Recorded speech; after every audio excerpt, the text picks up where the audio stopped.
श्रीपाद श्रीपाद जय जय श्रीपाद श्रीपाद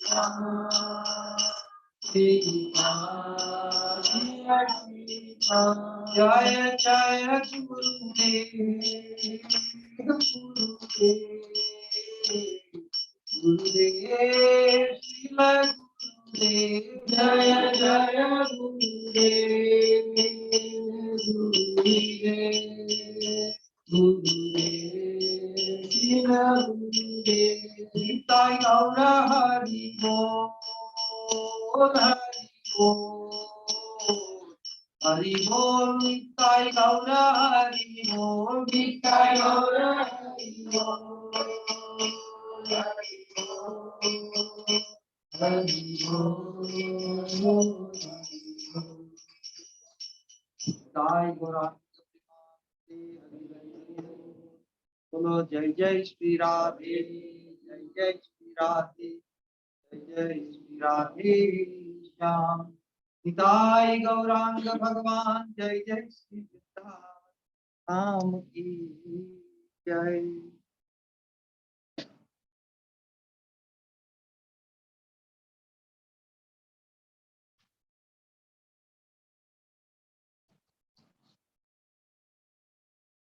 ओम नमो वासुदेवाय नमो भगवते वासुदेवाय ओम नमो भगवते वासुदेवाय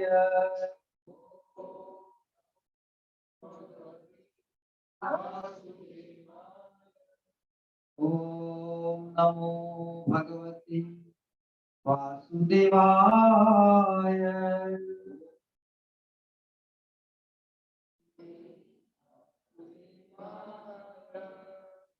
नारायणं नमस्कृत्य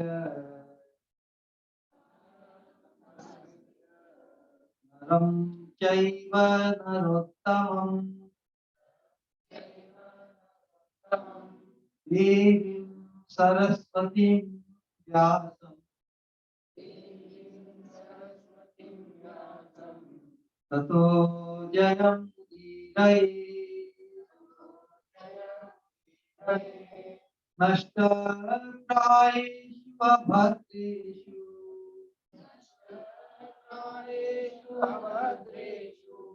नित्यं भागवत सेवया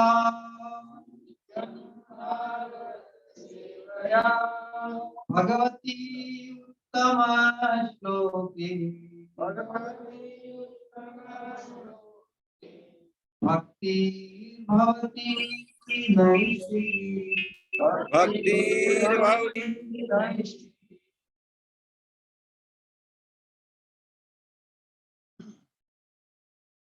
श्रीमद् भागवतम का अनुशीलन जो भागवत धर्म है जो परम धर्म कहलाता है इसके अंतर्गत ये बहुत ही अपरिहार्य अंग है भागवत धर्म के अनुशीलन। श्रीमद् भागवतम साक्षात कृष्ण रूप और स्वरूप है। श्रीमद् भागवतम जो श्रवण है उसका कीर्तन है साक्षात भगवान का कीर्तन विस्तार पूर्वक भगवान के स्वरूप और रूप की महिमा श्रीमद् भागवतम के द्वारा सभी को विदित। श्रीमद् भागवत में भगवान का तत्व हमारा खुद का तत्व हमारा खुद का स्वरूप भगवान का स्वरूप इस संसार का स्वरूप तो संसार में अवस्थित हम मनुष्य योनि में इस प्रकार हमारे शाश्वत स्वरूप के अनुरूप हमारी मानसिकता, हमारी वाणी, हमारी इंद्रियों के द्वारा क्रियाएं इस प्रकार हमें शाश्वत जीवन, क्योंकि हमारा स्वरूप शाश्वत जीवेरे स्वरूप होय कृष्णेर नित्यदास। इस प्रकार हमें हमारे शाश्वत जीवन अर्थात हमारे शाश्वत स्वरूप के अनुरूप जो हमारा शाश्वत जीवन अर्थात शाश्वत शरीर, शाश्वत रूप की प्राप्ति कैसे हो? भगवान के साथ हमारा अखंड स्वरूप भूत संबंध है। शाश्वत सेवक के रूप हम भगवान के स्वरूप इन आइडेंटिटी, हम भगवान के नित्य दास, नित्य सेवक है, नित्य सेविका है। क्योंकि क्यों नहीं आज तक हम बन सके इन आइडेंटिटी, हम भगवान के नित्य सेवक सेविका होते हुए भी क्यों नहीं आज तक उस अवस्था को, उस रूप को, उस देह को जिनके साथ, इसके साथ हम भगवान का नित्य सानिध्य, नित्य सेवक बनकर, सेविका बनकर रह सकते, उस संभावना को और उसकी निश्चितता को श्रीमद् भागवतम में लीलाओं के द्वारा भगवान ने हम सबके लिए किया है। इस प्रकार हम भी भगवान की शाश्वत लीला का संगी, शाश्वत लीला का अंग, शाश्वत लीला के पार्षद बन सके। यही मुख्य संदेश श्रीमद् भागवतम का। श्रीमद् भागवतम केवल हमारा बौद्धिक विकास या विचारिक संसार में किस प्रकार उलझनों से बहुत से उद्देश्य, श्रीमद् भागवत जो परम संदेश किस प्रकार हम हमें भगवत प्राप्ति, भगवान के बन सके, उस उद्देश्य को लक्ष्य करके ही हमें भागवत कथा का श्रवण रूपी अनुशीलन करना चाहिए। आज हम भगवान की 4 दिनों के सत्र में भगवान की बहुत विशेष लीला, भगवान के संबंध से सभी जानकारी पाए, हमें अपने स्वरूप के, अपने शाश्वत स्वरूप के अनुरूप जीवन को प्राप्त करने के लिए हमें बहुत प्रेरित करे।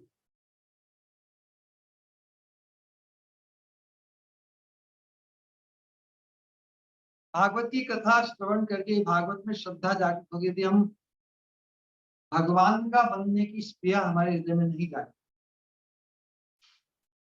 संसार में सभी कर्तव्यों को निभाते हुए भी, सभी कार्य संपन्न करके भी जिस मुख्य कार्य को सिद्ध करने के लिए हमें मनुष्य जीवन मिला है, उसके प्रति हम जागृत न हो जाए। सुनते तो बहुत बार हमें, पहले भी सुनते, ऐसा करना चाहिए, ऐसा कर, क्या हमने कर दिया है, शुरू कर दिया है। चमत्कृत तो होती है हमारी बुद्धि बहुत बार, लेकिन हृदय में अवेकनिंग, क्या हम जागृत हो गए हैं? जो चीज श्रीमद् भागवत हमें जिस सोपान पर हमें पहुंचाना चाहती है, उसकी पूरी साधना की प्रणाली भी देती है। क्या उससे लाभान्वित होने के लिए हम दृढ़ संकल्प हमारा हो गया है? क्या उसमें जाग गए हैं कि वही हमारे जीवन की प्राथमिकता बन जाए? मुझे भी भगवान का संगी बनना है, क्योंकि भगवान का संगी बने बिना, वैसा शरीर पाए बिना तो हम भगवान की नित्य सेवा नहीं कर सकते। नित्य सेवा का संकल्प, नित्य सेवा की धारणा, नित्य सेवा, नित्य सेवक के रूप में, सेविका के रूप में, इसका जो मनन है, इसका कॉन्टेम्पलेशन, इसके लिए प्रेरित करती है श्रीमद् भागवतम। प्रत्येक लीला में अंततो गत्वा किस प्रकार हम भगवान के बन जाए, अनंत काल से हम सब कुछ बने, सब कुछ अलग अलग बनने के अनेक संकल्प हमने किए, उनको पूरा किए, फिर भी हम जितने भी संकल्प, जितने भी पद, जितने भी जीवन, जितने भी शरीर हमें मिले, वो हमारे शाश्वत स्वरूप के अनुरूप नहीं मिले। इससे हम अपने शाश्वत स्वरूप के अनुरूप सुख को प्राप्त नहीं कर सकते। शाश्वत सुख, अबाध सुख की प्राप्ति नहीं। हम आज ब्रह्म विमोहन लीला के माध्यम से जो संदेश है भागवत का, भागवत में सर्वत्र वही संदेश है, लेकिन अलग अलग लीलाओं के माध्यम से उसको अनेक प्रकार से प्रस्तुत करने से किसी न किसी रूप से वो बात हमें लग जाए, लागे सो दवा, तो वो दवा बन जाए और हम परमार्थ में जागृत हो जाए। यही श्रीमद् भागवत का एकांतिक एकमात्र प्रयोजन। तो हम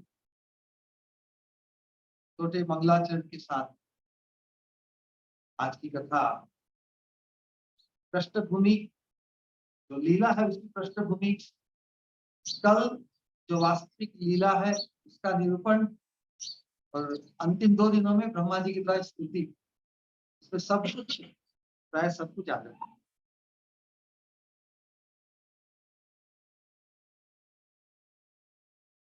आप सभी के बीच में उपस्थित होने का बहुत ही सुख और सौभाग्य अनुभव करता हूँ।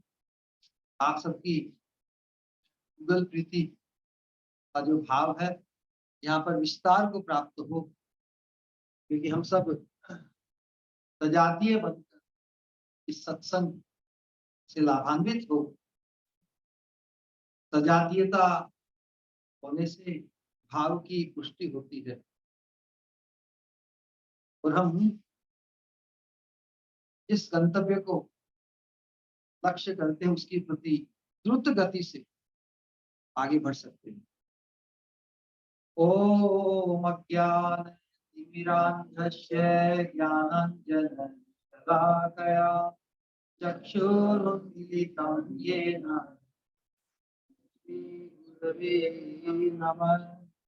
नमः विष्णुपादाय कृष्णप्रेष्ठाय भूतले श्रीमते भक्तिस्वरूप दामोदर स्वामीति नामिने। नमः सद्भक्तमणये मणिपुरोद्भवाय च श्रीलप्रभुपादलसद्वाणी प्रचार निरताय ते नमो महावदन्याय कृष्ण प्रेम प्रदाय कृष्णाय कृष्ण चैतन्य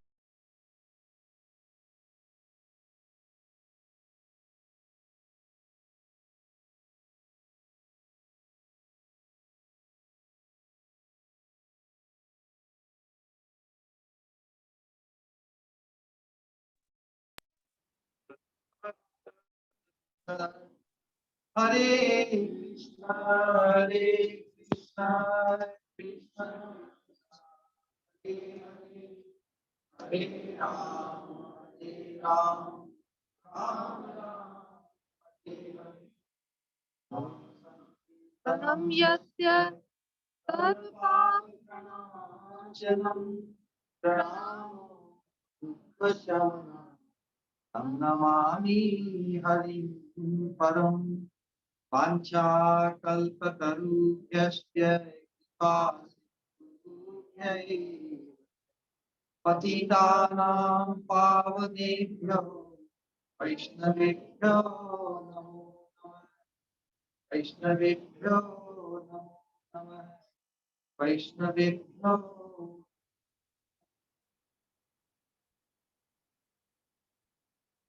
भगवान कृष्ण की ब्रज भूमि में कौमार लीला, कोगंड लीला के अंतर्गत भगवान सभी के आकर्षण का एकांतिक केंद्र, सभी का सब आ गए। भगवान कृष्ण का एक अर्थ क्या, नाम का सर्व आकर्षक, जो सबको आकृष्ट करे किसी न किसी भाव से।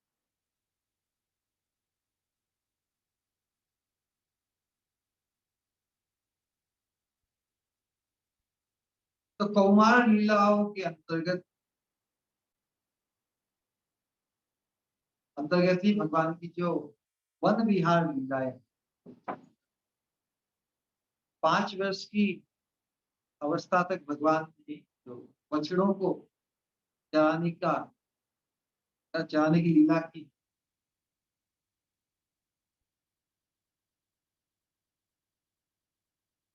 जो सर्व आकर्षक कृष्ण है।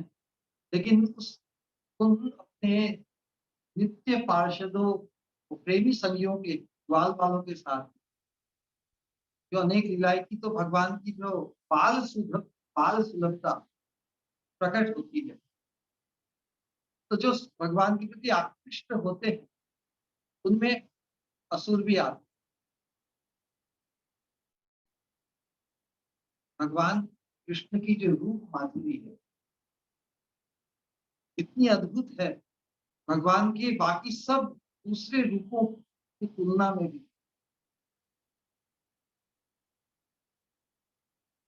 जितने भी असुर भगवान कृष्ण के पास स्वयं ही आए पढ़ने के लिए, भगवान के लिए इतने आकृष्ट हुए कि उनके आकर्षण, उनके माधुर्य को पचा नहीं सके। उनमें द्वेष भाव रखते हुए उनके प्रति दुश्मनी का भाव। कृष्ण तो बालक वत है, और लेकिन ऐसी महिमा प्रकट है भगवान की, कंस के द्वारा प्रेरित होकर असुर आते थे ब्रज में। तो सभी असुर सोचते थे कि तो कृष्ण तो बालक, इसको मिटाना, इसको नष्ट करना क्या। लेकिन भगवान का आकर्षण इतना है कि वो हठात उनको अपने चुंगल में, कृष्ण को अपने चुंगल में फंसाना चाहते हैं। लेकिन परिणाम ये होता है कि वो स्वयं ही नष्ट हो जाते हैं। इसलिए भगवान का ये इस अध्याय में भगवान ने पिछली लीला के अंतर्गत बचपन में तो पूतना का वध किया, बाद में फिर बकासुर का वध किया।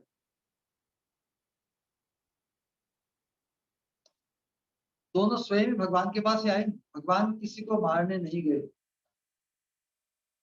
दूसरे अवतारों में भगवान दुष्टों का संहार करने के लिए उनके पास गए। कृष्ण के पास तो सभी खुद ही माने, विशेषता है ना।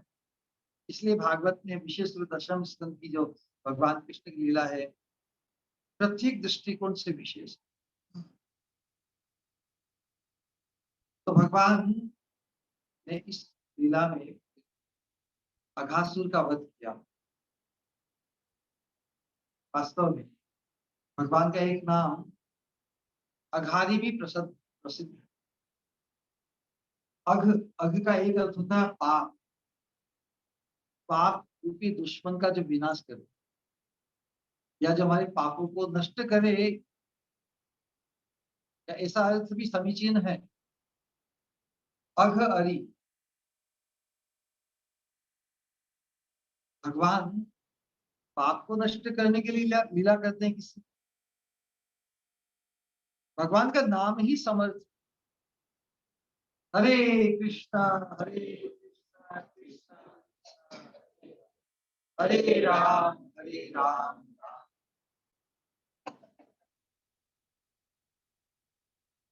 नाम के अनुशीलन मात्र से भक्ति साधना में हमारा पदार्पण होता है। गुरु वैष्णव की चरणाश्रित होने से उसी से ही पाप जड़मूल से समाप्त हो जाते। भगवान की भक्ति या भगवान के नाम का अनुशीलन भी हमें पाप नाश करने के लिए उतना ही फल, भाव बंधन से मुक्त होने के लिए वो मुख्य प्रयोजन नहीं है। भगवान की प्रेमा भक्ति प्राप्त करने के लिए भक्ति का अनुष्ठान। पापों का विनाश तो गुरु पादाश्रित होते ही जड़ मूल से हो जाता है। न तथा ही अगवान राजन हुए तपादि यथा कृष्णार्पित प्राण सत्पुरुष निषेध। पाप और भव बंधन से मुक्त होने के लिए हमें भगवान की भक्ति नहीं करना है। भगवत धाम की प्राप्ति, भगवान का संगी बनने के लिए, भगवान के पार्षदत्व की प्राप्ति के लिए ही भक्ति का अनुष्ठान। पाप से मुक्त होना, भव बंधन से, ये तो ऊपरी आनुषंगिक फल है भक्ति के। लेकिन भक्ति की साधना में गुरु पादाश्रित वैष्णव का संग इत्यादि वो सब आ जाते हैं। लेकिन भक्ति का मुख्य फल क्या है? भगवान के चरणारविंद, युगल चरणारविंद की सेवा की प्राप्ति, युगल चरणारविंद की सेवा करते हुए उनके रूप माधुरी का आस्वादन। सेवा के साथ साथ उनके माधुर्य का आस्वादन, यही मुख्य प्रयोजन है। तो भगवान ने अघासुर का वध किया, पूतना का वध किया, बकासुर का वध किया। तो बकासुर और पूतना हुए अघासुर की भाई बहन बड़े। तो इन्होंने सोचा कि इस दुष्ट कृष्ण ने मेरे भाई बहन का वध किया है, तो उनके उद्धार के लिए, उनके तर्पण के लिए यदि मैं कृष्ण को मार डालूं तो इनके लिए यथार्थ तर्पण बलि।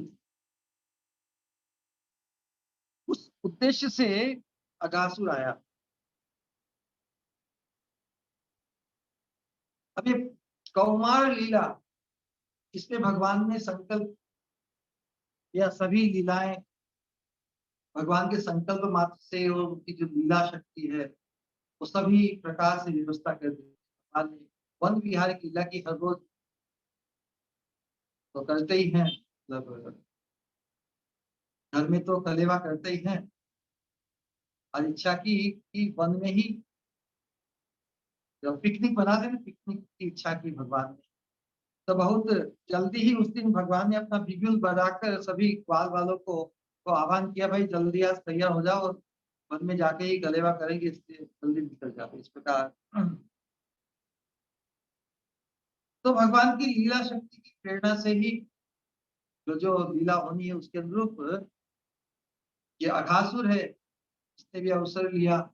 भगवत प्रेरणा से ही वो रास्ते में अपना मुंह फाड़ के, अग लाजिगर मुंह फाड़ कर रास्ते में आ गया। बाल वाले तो बड़े ही उन्मत्त होकर आज तो कृष्ण कृष्ण बलराम के साथ कलेवा करेंगे, बहुत ही खुशी को व्यक्त करते हुए आगे बढ़ रहे हो। सभी ने भगवान में उनकी ऐसी डिपेंडेंस, भगवान के साथ वो बिल्कुल निश्चिंत।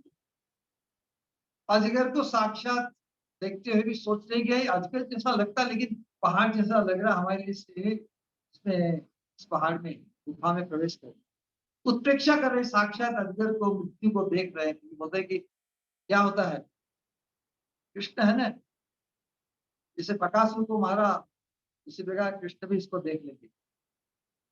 भगवान के साथ इतना निश्चिंत होकर उतर गए, सभी प्रवेश करे। अब भगवान विचार कर रहे कि ये क्या बाल बाल क्या कर रहे, क्या कर रहे, तो कैसे इसमें प्रवेश करने से बचाऊं। भगवान तो ऐसा सोचे कि इसमें प्रवेश नहीं करे। लीला शक्ति के ऊपर भी भगवान विस्मित हो रहे कि क्या कर दिया, तो साक्षात मृत्यु के मुंह में धकेल दिया। लेकिन बाल बालों का तो संकल्प है कि कृष्ण हमारे साथ है, हम जो कुछ भी करें कृष्ण रक्षा कर देंगे। तो कृष्ण का जो संकल्प है उससे उससे विशेष हो गया ग्वाल वालों का संकल्प। तो भगवान तो फिर भक्तों के संकल्प के सामने, उनका संकल्प तो सिद्ध होता ही है, लेकिन भक्तों के संकल्प ने पहल ली।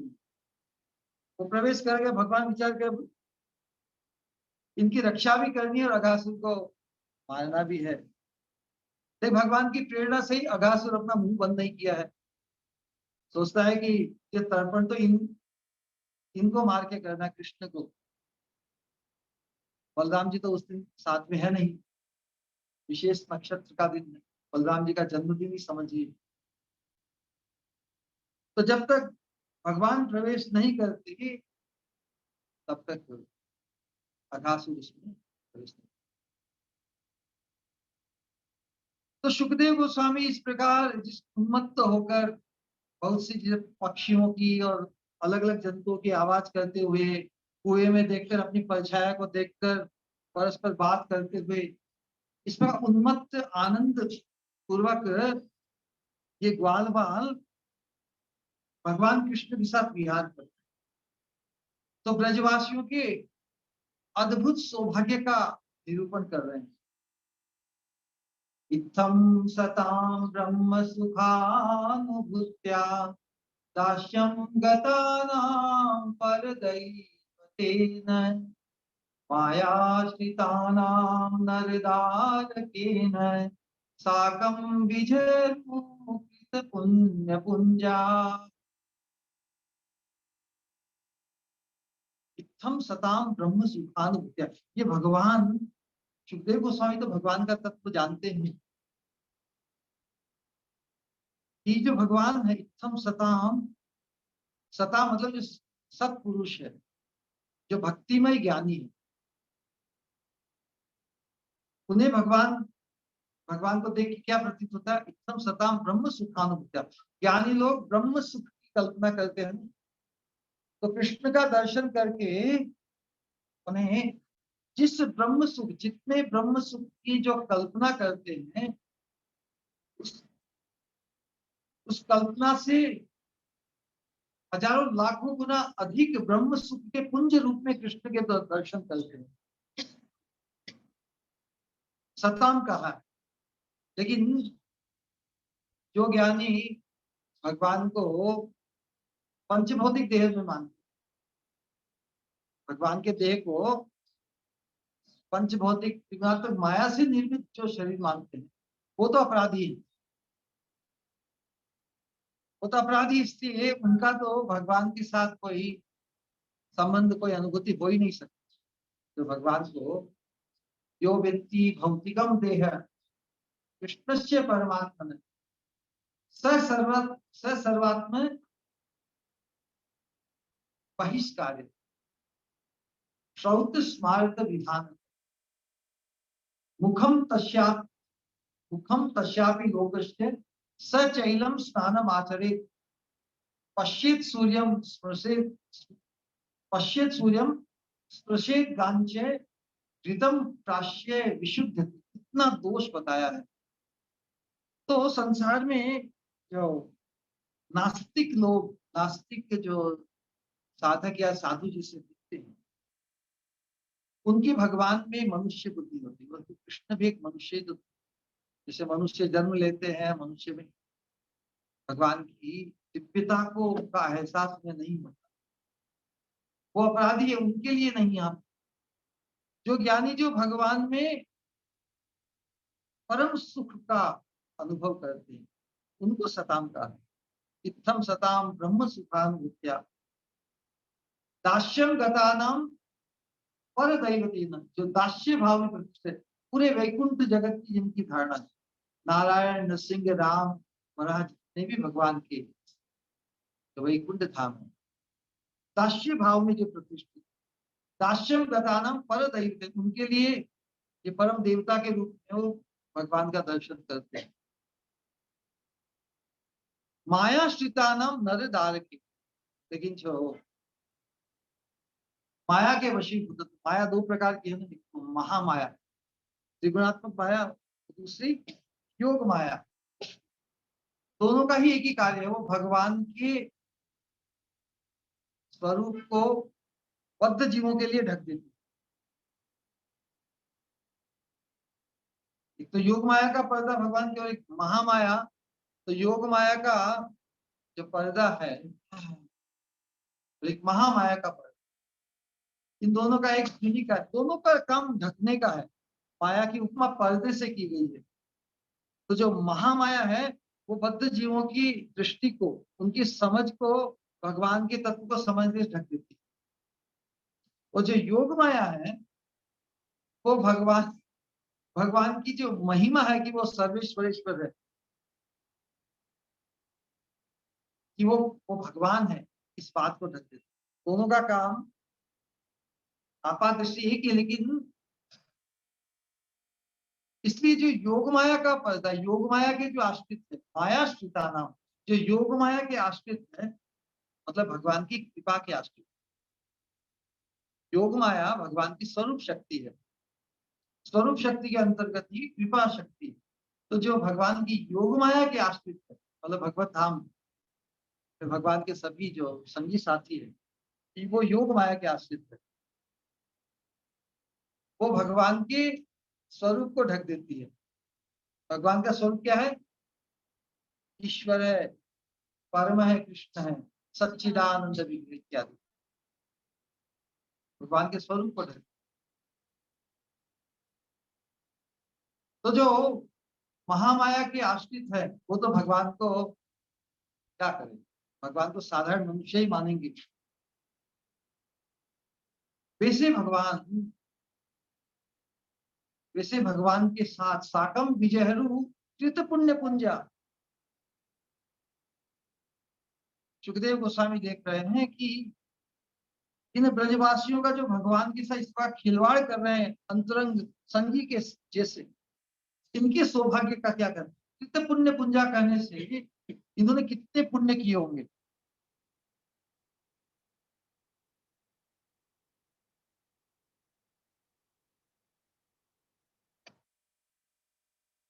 वास्तव में ये तो लौकिक दृष्टिकोण है, किसी व्यक्ति के विशेष सौभाग्य को देखकर ऐसा कहा जाता है लौकिक, कि भाई बहुत पुण्य किए होंगे।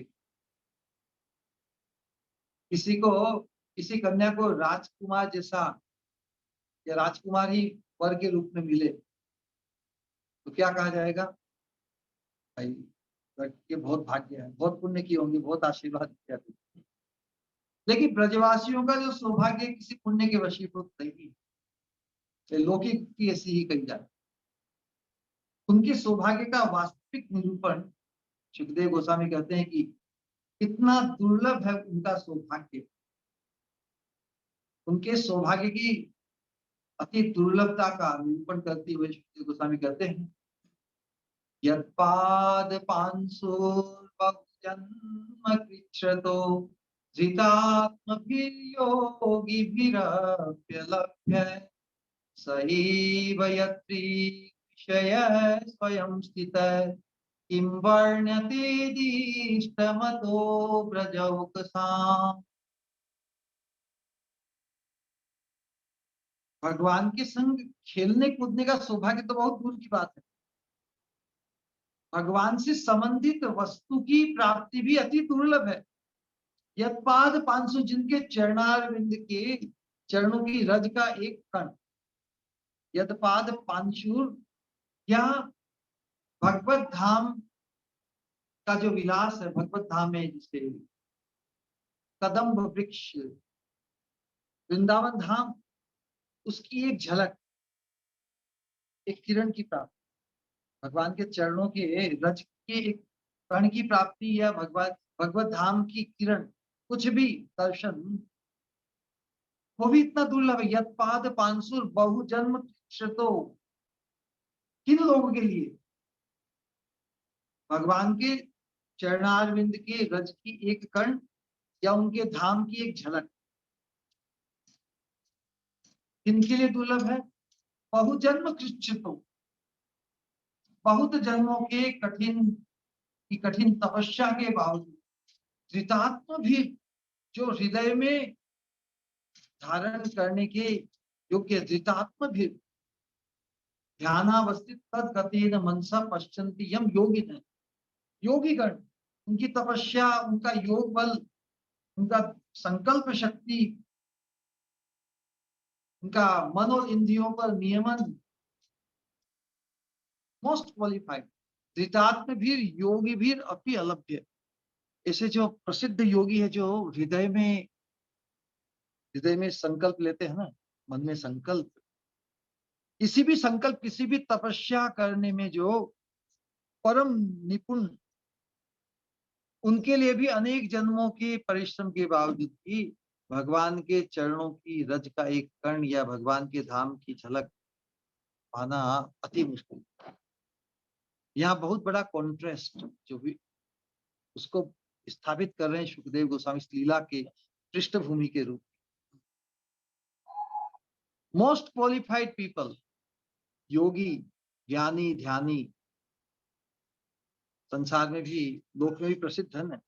कोई योग साधना, कोई विरक्त त्यागी बनकर, ध्यानी बनकर, लोग सभी लोग उनके चरणों में प्रणाम करने, उनसे आशीर्वाद लेने, उन्हें भगवान की विशेष, ये तो भगवत प्राप्त व्यक्ति है, उनकी महिमा इतनी। तो मोस्ट क्वालिफाइड पीपल के लिए भी इतने जन्मों की तपस्या के बावजूद भी भगवान के चरणों की रज का एक कण या उनकी एक झलक पाना भी धृतार्थ भी, योगी भी अपनी अलभ्य है, उन्हें प्राप्त नहीं हुई, इतने दुर्लभ है।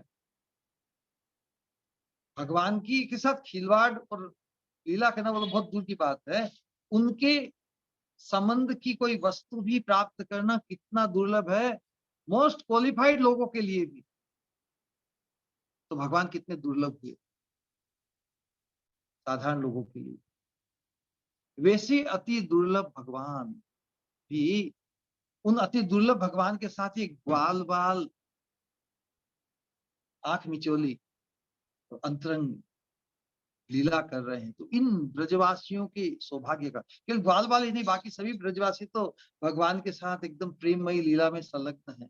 उनके सौभाग्य का वर्णन इतना पुण्य बताया। तो सुखदेव गोस्वामी कहते किम वर्ण्यते दिष्ट मतो ब्रजोक्साम, वो भगवान जो योग्य, परम योग्य व्यक्ति के लिए भी इतने दुर्लभ है, वो अति दुर्लभ भगवान इन ब्रजवासियों की इंद्रियों के विषय बनकर विराजमान है। सैव यदृग विषय स्वयं सित, आंख की, आंख इंद्रिय है ना, इस आंख इंद्रिय के विषय बनकर उनके बीच में चिपक कर बैठे।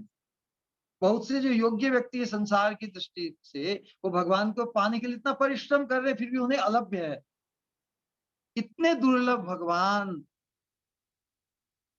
स्वयं ही किसी के प्रेम में बंध कर उन्हीं की इंद्रियों के विषय बनकर वहीं पर विराज, मतलब वो खुद ही उनके संग इतना आनंद पाते हैं और कृष्ण को आनंदित करके स्वयं भी आनंदित होते हैं। उनके सौभाग्य का क्या वर्णन। सैव यदृग विषय स्वयं से किम वर्ण्यते, क्या वर्णन करूं। दिष्ट मतो ब्रजौक साम, इन ब्रजवासियों के अति सौभाग्य का मैं क्या वर्णन करूं। भगवान इन ब्रजवासियों के प्रेम के कितने वशीभूत है, उनके सौभाग्य की कोई तुलना नहीं। ये पृष्ठभूमि है इस लीला की। तो भगवान ने पूतना को मारा, बकासुर को मारा, तो उसमें, और उनको, पूतना को क्या गति थी, धात्री गति थी, बकासुर को भी साहित्य मुक्ति थी। तो यहाँ पर पूतना या बकासुर की साहित्य मुक्ति, उसका, उसकी महिमा को स्थापित नहीं किया जा रहा है। या यहाँ पर जो अघासुर को मारेंगे, अघासुर को भी भगवान ने साहित्य मुक्ति दी, साहित्य नहीं, सारूप्य मुक्ति भगवत पार्षदत्व की को प्रदान किया। वास्तव में भगवान की अपने भक्तों की जो वशीभूत है उसकी महिमा को प्रकाशित कर, असुरों को परम गति दी, ये तो भगवान का स्वभाव है। भगवान कृष्ण के द्वारा जितने भी असुर मारे गए, ये भगवान कृष्ण के द्वारा मारे गए, भगवान कृष्ण की विशेषता का निरूपण। विद्विद स्निग्धे ययुर स्वरूप, भगवान कृष्ण के साथ जिन्होंने प्रेम किया उनको तो भगवान का प्रेमी बनकर पार्षदत्व की प्राप्ति, लेकिन जिन्होंने भगवान के साथ विद्विद मतलब जो दुश्मनी की, वैर भाव रखा, उनको भी परम गति प्राप्त हुई, उनको भी भगवत पार्षदत्व की प्राप्ति, उनको भी वैकुंठ गति मिली। अघासुर को और बकासुर को वैकुंठ गति मिली, ब्रजवास को नहीं मिला। ब्रज में ही सबकी मृत्यु हुई, लेकिन ब्रजवास नहीं मिला। तो यहाँ पर जो मुख्य विषय है लीला के अंतर्गत, भगवान की अपने भक्तों की वशीभूतता, उनकी रक्षा के लिए वो कुछ भी करने को तैयार है। सभी असुरों को भी मानते हैं, उन्हें तो सदगति मिलती है, लेकिन भगवान की भक्त वश्यता का सिद्धांत यहाँ पर प्रकाशित हो रहा है। तो जब अघासुर के शरीर में, मुख में भगवान प्रविष्ट हो गए, तो अघासुर को मौका मिल गया, जब तो बस सबको ही नष्ट कर दूंगा, अपना प्रयोजन सिद्ध होगा। तो भगवान तुरंत ही विशाल कायता, शरीर को विशाल बना दिया, और इतने विशाल हो गए वो, विशाल जो मुख था वो भी रुद्ध हो गया, उनका गला रुद्ध हो गया, और एकदम उसका शरीर फट गया। अघासुर की मृत्यु हुई। उनकी अघासुर के शरीर से एक ज्योति निकल कर आई। भगवान जब स्वयं निकल कर आए उसके शरीर से, तो ज्योति भगवान के चारों ओर चक्कर लगाकर उनमें प्रविष्ट हो। तो अघासुर की तो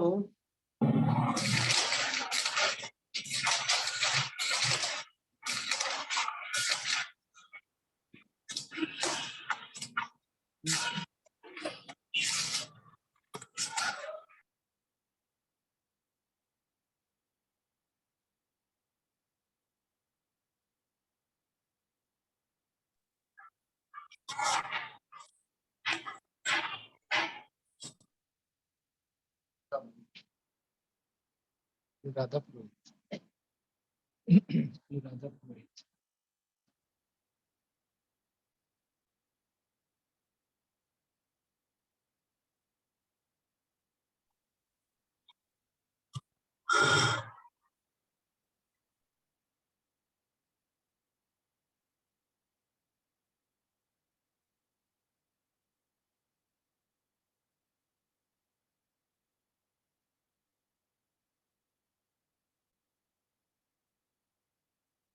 अघासुर की सायुज्य मुक्ति को सबने देखा, किसी ने आज तक सुना तो था, लेकिन तो देखा नहीं। तो सायुज्य मुक्ति भगवान में लीन हो गई, जैसे ज्योति।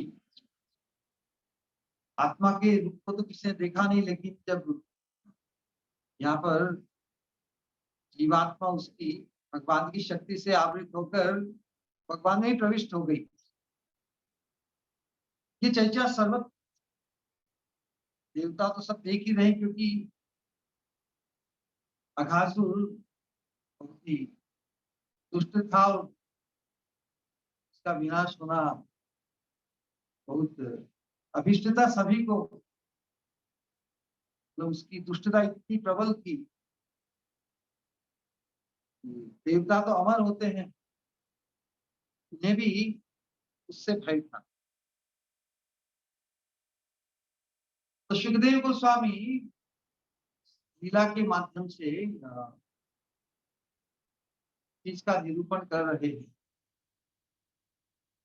कि भगवान अपने पार्षदों की सुख के लिए सभी लीलाएं करते हैं, और एक साथ दूसरे कार्य भी संपन्न करते हैं। देवताओं के उद्देश्य से जो भगवान आए हैं, दुष्टों के आतंक से सबकी रक्षा करने के लिए,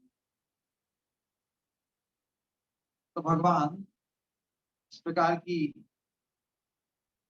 लीला करते हैं। ब्रह्मा जी ने जब इस बात को सुना,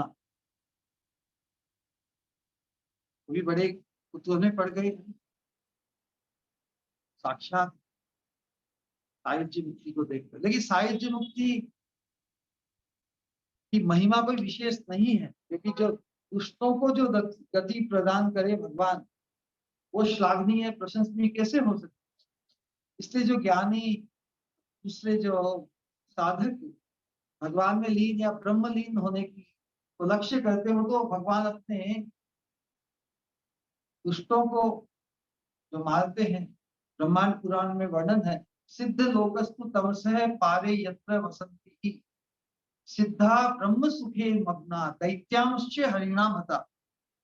भगवान के द्वारा मारे गए दैत्यों को जो गति मिलती है, वो गति, उस गति को कोई लक्ष्य करे साधक को अच्छी बात है क्या?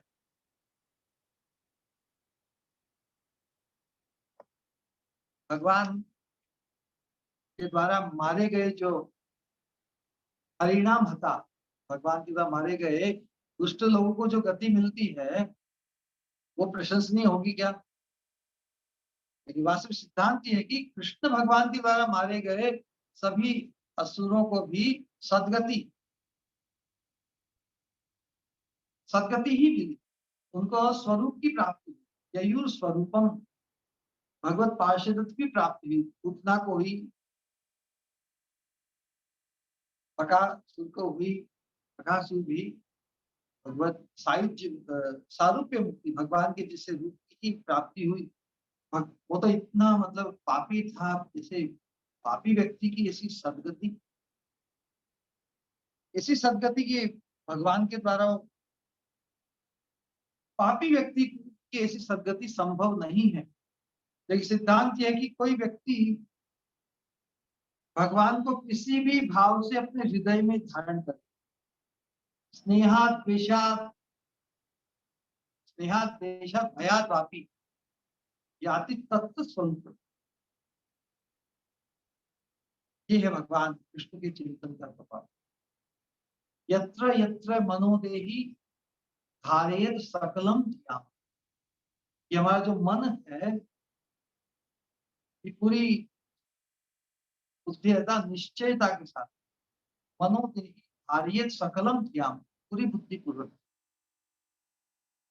जहां पर भय के वशीभूत, स्नेह के वशीभूत या द्वेष के वशीभूत, जिनको अपने हृदय में ध्यान में धारण करता है, उसको वही गति प्राप्त हो जाती है। तो यहाँ पर जो सबको परम गति देने वाले भगवान ही जब इसके शरीर में प्रविष्ट हो गए, तो उसे सायुज्य मुक्ति हो प्राप्त, इसमें क्या बड़ी बात है?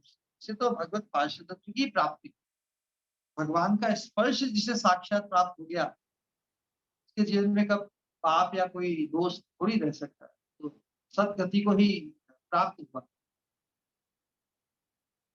इतना अद्भुत, इतनी अद्भुत लीला का सबने दर्शन किया, ब्रह्मा जी भी बड़े चकित है।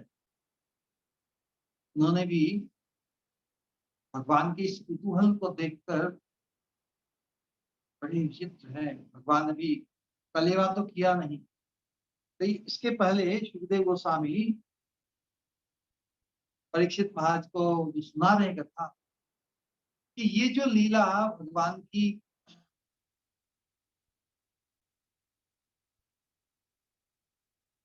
5वें वर्ष में, 5वें वर्ष में भगवान की, लेकिन इसका वर्णन बड़े उत्साह से सभी ग्वाल वालों ने 1 साल के बाद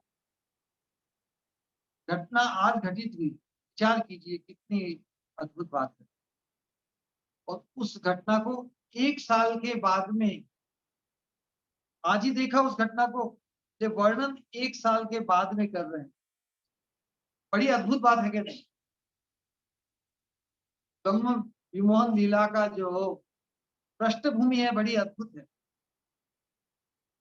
कभी कल्पना कर सकते, ऐसा कभी हो सकता है कि आज हमने जो हमारे सामने जो लीला या जो भी कुछ घटनाक्रम हुई, कुछ भी हुआ, अच्छी बुरी, और उसका वर्णन हम 1 साल के बाद में उसकी चर्चा अपने लोगों से, अपने संबंधियों से, अपने घर वालों से कहेंगे?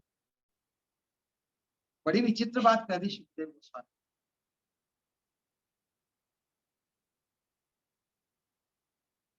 वास्तव में भगवान की जो महिमा है, भगवान का जो स्वरूप है, उसको थोड़ा समझना बहुत आवश्यक है।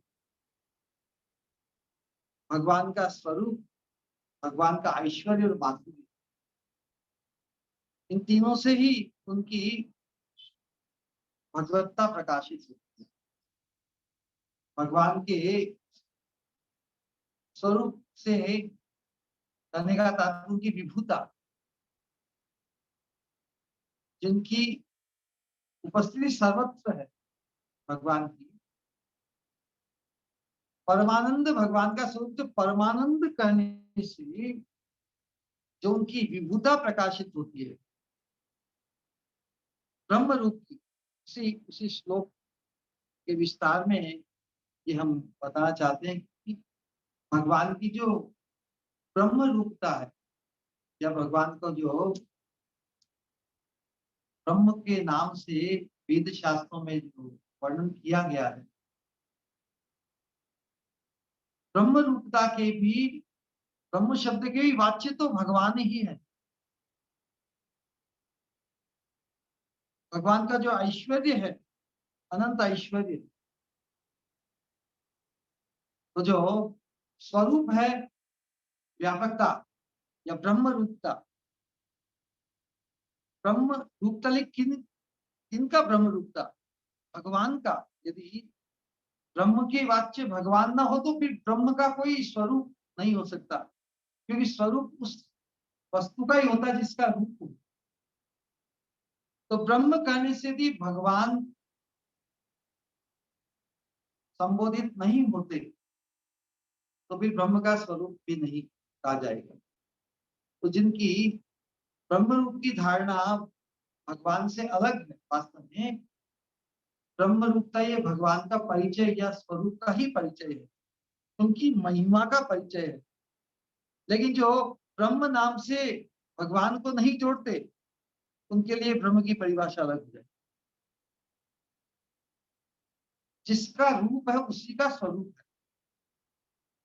लेकिन ब्रह्म कहने से जो निरूपता या निराकारता को वर्णन करते हैं, वास्तव में उन्हें ब्रह्म वस्तु का बोध नहीं।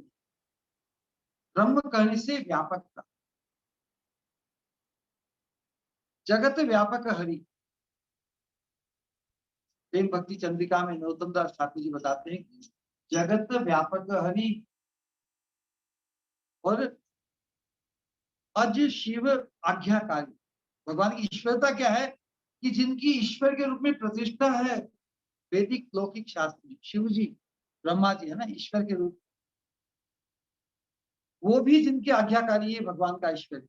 वह अनंत ऐश्वर्य, अनंत ब्रह्मांड वैकुंठ नाम के, लेकिन ईश्वर रूप में जिनकी प्रसिद्धि है अज भव आज्ञाकारी, और मधुर मूर्ति, और मधुर मूर्ति जिनकी है, जिसमें उनकी रूप माधुरी, लीला माधुरी, प्रेम माधुरी, वेणु माधुरी इसमें प्रकाशित होती है, वो भगवान का माधुर्य है। तो अलग अलग साधना के माध्यम से भगवान के, ज्ञान मार्ग की साधना से भगवान के स्वरूप का बोध होता है। इसलिए ज्ञानी के बारे में बताया, इत्थम सताम ब्रह्म सुखानुभूत्या, वो भगवान में ब्रह्म सुख का ही अनुभव करते हैं। दास्यम गतानाम पर दैवते, दास्य भाव से भगवान में ईश्वर बुद्धि रखते हुए उनकी उपासना करते हैं दास्य भाव से। तो जो ब्रह्म भाव से ब्रह्म सुख को लक्ष्य करते हुए भगवान के दर्शन करते हैं, वो तो भगवान का संग नहीं कर सकते, भगवान के साथ विहार का सौभाग्य उनका नहीं है। जिनकी बुद्धि दास्य भाव में ही प्रतिष्ठित है, वैकुंठ नारायण राम नरसिंह बरहा दास्य भाव में प्रतिष्ठित है, वो भी उस सौभाग्य से वंचित है। फिर जो भगवान को मनुष्य देहधारी साधन, वो तो फिर वंचित होंगे ही। तो वैसा सौभाग्य ब्रजवासियों का, ये तो हमें यदि भगवान को मधुर मूर्ति के रूप में यदि पाना है, तो उसके लिए तो ब्रजवासियों की जो परिपाटी, ब्रज भाव, ब्रज भाव में प्रतिष्ठित होकर ही उस सौभाग्य को हम पा सकते हैं, उन ब्रजवासियों के संगी बन सकते हैं, उनके अनुगत्य को प्राप्त करके हम भगवान की माधुर्य मूर्ति का दर्शन, उसकी प्राप्ति कर सकते हैं। चैतन्य चैतामृत में वर्णन है कि माधुर्य भगवत्ता सार, माधुरी भगवत्ता का सार है। इसका मतलब कि भगवान का जो माधुर्य ब्रज में इतना इतना प्रबल है, इतना ओतप्रोत है कि भगवान का ऐश्वर्य भी उसमें ढक जाता है। बड़ी अद्भुत बात, अनंत ऐश्वर्य भगवान की लीला के अंतर्गत प्रकाशित होते हैं, लेकिन साक्षात ऐश्वर्य को देखकर भी ब्रजवासियों का जो प्रेम का भाव इतना प्रबल है, अथाह ऐश्वर्य का पहाड़ उनके माधुर्य भाव सिंधु में इसे डूब जाता है। ऐसा नहीं कि ब्रज में ऐश्वर्य नहीं, लेकिन माधुर्य की के प्राबल्य के कारण वो उसमें से ढक जाता है। तो माधुर्य, माधुर्य कहते किसे हैं? भगवान का ऐश्वर्य प्रकाशित हो अथवा नहीं हो, लेकिन जब भगवान अपने मनुष्य भाव को मनुष्य भाव को बरकरार रखते हुए, मनुष्य भाव का विलोप नहीं होता, तो भगवान में अद्भुतता जो प्रकाशित होती है, यही माधुर्य। कितनी लीला है भगवान की। पूतना के वध के समय भगवान ने बालक वत रहते हुए उतना विशाल राक्षसी के स्तन का चूसा पान किया। बड़ा अद्भुत है ना, ये माधुर्य है कि छोटा बालक होते हुए भी बड़ी राक्षसी पूतना से बच गया। भगवान भी विशाल काय बनकर और भयंकर बन जाते तो बात होती।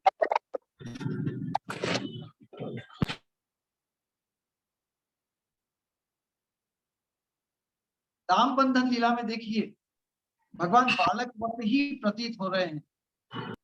बहुत बड़ी रस्सियां भी भगवान को की कमर को बनने में असंभव हो रहा है। कोई भगवान माता यशोदा से भयभीत भी हो रहे, जो इतने समर्थ है कि 1000 रस्सियों से भी नहीं बंध रहे हैं, वे बालकवत ही प्रतीत हो रहे हैं। इतने समर्थ होके भी माता यशोदा के भय से विकल हो गई। और ये माधुर्य है ना। यदि बालक कृष्ण भी रस्सियों के साथ साथ अपना पेट या कमर बड़ी हो जाती तो सब भाग चुके कि भाई ये भयंकर कहाँ से हो गया। सभी गोपियां ब्रज की इकट्ठी हो गई। बाप रे बाप, छोटा सा बालक इतनी रस्सियों से भी सब रस्सियां लाके लाके लाके। ब्रह्म विमोह लीला जिसकी हम चर्चा करेंगे, उसमें भी कितना बड़ा विस्मय। या अघासुर को भी जब भगवान ने मारा, यहाँ पे एक अलग बात है, भगवान भी खूब बढ़ गए, विशाल काय हो गए। तो कोई प्रश्न पूछ सकता है कि भगवान तो छोटे बालक पद रहकर भी, मनुष्य भाव में रहकर भी अघासुर को मार सकते थे, भगवान ने क्यों नहीं मारा? भगवान तो लौकिक दृष्टि से ही बड़ा शरीर धारण करके उसको नष्ट कर दिया। बात ऐसे कि बाकी सब लीलाओं में तो उनको देखने वाले ब्रजवासी थे ना, दर्शक थे, तो सबको आनंद। मत भक्तानां विनोदार्थम करोमि विविधा क्रिया। ये अघासुर के साथ तो बच्चे प्रविष्ट हो गए, वहां पे दर्शक कोई नहीं था, इसलिए भगवान ने सहज ही, लीला शक्ति ने, ईश्वर शक्ति ने भगवान के शरीर को विशालकाय कर दिया। और देखिए ना, इतने समर्थ होकर ब्रह्मा जी को तो विमोहित किया ही, और ब्रह्मा जी के माध्यम से बलराम जी को भी विमोहित किया। वैसे भगवान बड़े ही दंग होकर, विस्मित होकर ग्वाल वालों को ढूंढ रहे हैं। अपने बछड़ों को ढूंढ रहे हैं जिसे उन्हें कुछ पता ही नहीं। कहने का तात्पर्य है कि सर्वज्ञता और विमुग्धता, जो कोई सर्वज्ञ हो वो विमुग्ध कैसे होगा? वो जो विस्मित हो रहा है, अचंभे में पड़ रहा है, वो सर्वज्ञ नहीं हो सकता। तो एक साथ जो विपरीत भाव का सामंजस्य जिनमें हो, वही भगवत्ता है। भगवान कहने से परिभाषा कि जिनके लिए कुछ भी असंभव नहीं, भगवान कुछ भी लीला के अंतर्गत करे, उनके स्वरूप में, उनकी महिमा में कमी नहीं होती। एक साथ ही भगवान सर्वज्ञ भी है और विमुक्त भी है, इसी का नाम भगवत्ता। इसलिए माधुर्य भगवत्ता सार इस सिद्धांत का निरूपण किया। लेकिन भगवान की उस भगवत्ता का जो हाईएस्ट एसेंस है, माधुर्य, उसका अनुभव ब्रज भाव की निष्ठा के बिना हो प्राप्त नहीं। इसलिए प्रायः अधिकांश सभी साधक, बाकी जितने संप्रदाय भी, हमारे रामानुज संप्रदाय, माधव निपारकर,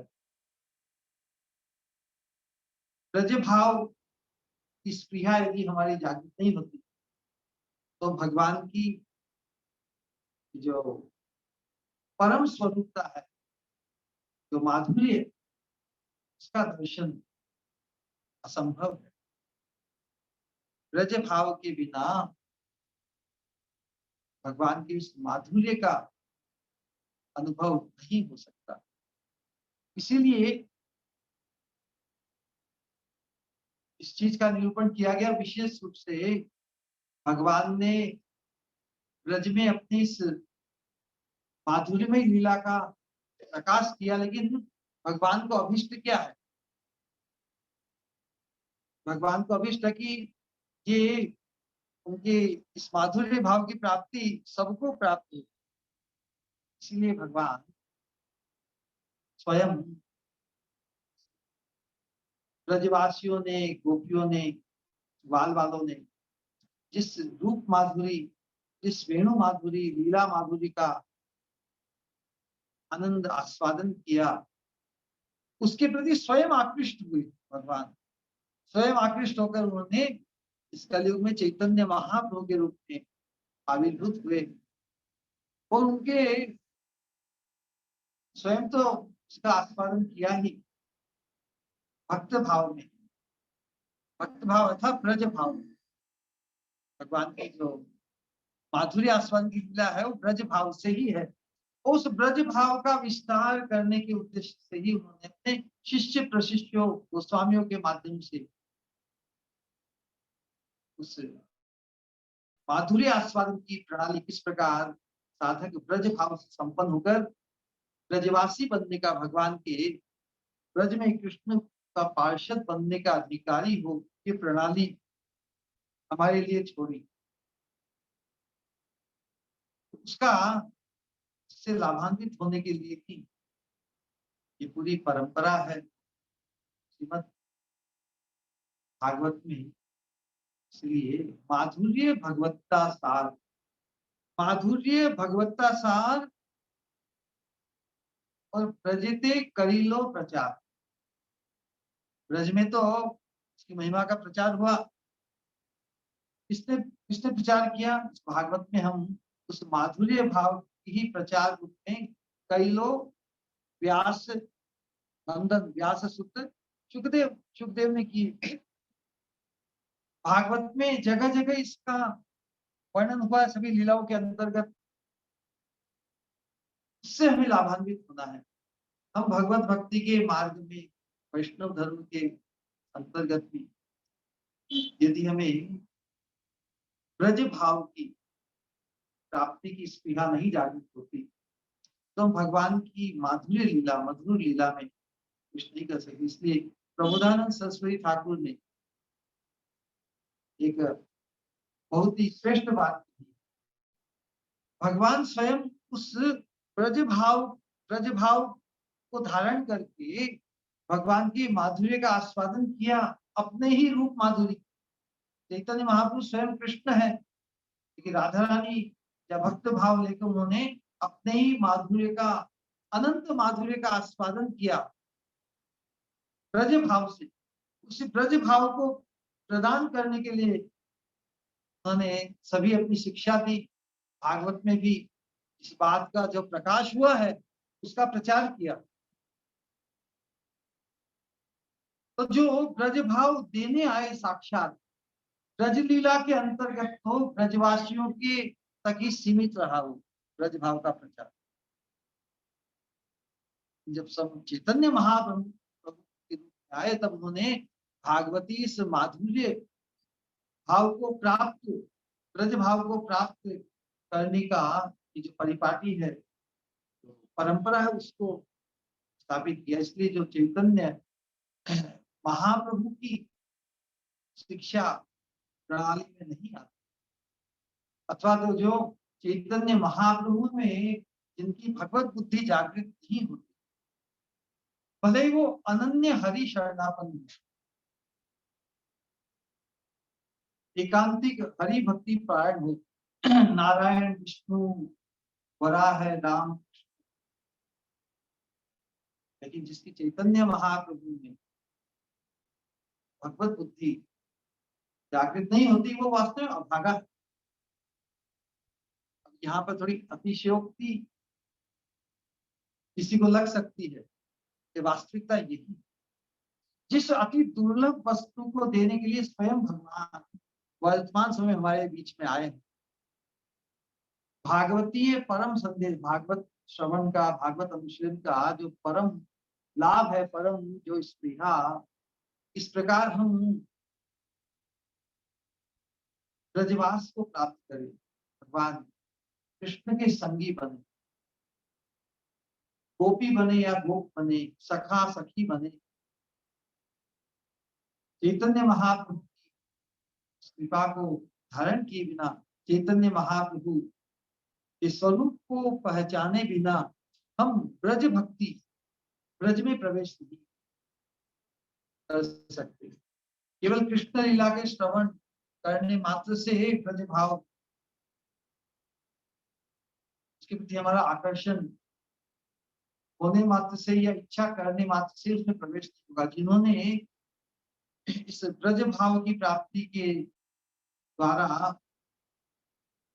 ब्रज में, ब्रज धाम में हमारा प्रवेश हो, इस शिक्षा, इस बात को स्थापित किया, उनके प्रति जब तक हमारी श्रद्धा उत्पन्न नहीं होती, हम ब्रज भक्ति के या ब्रजवासी बनने के, ब्रज धाम में प्रवेश का अधिकार में नहीं हो सकता।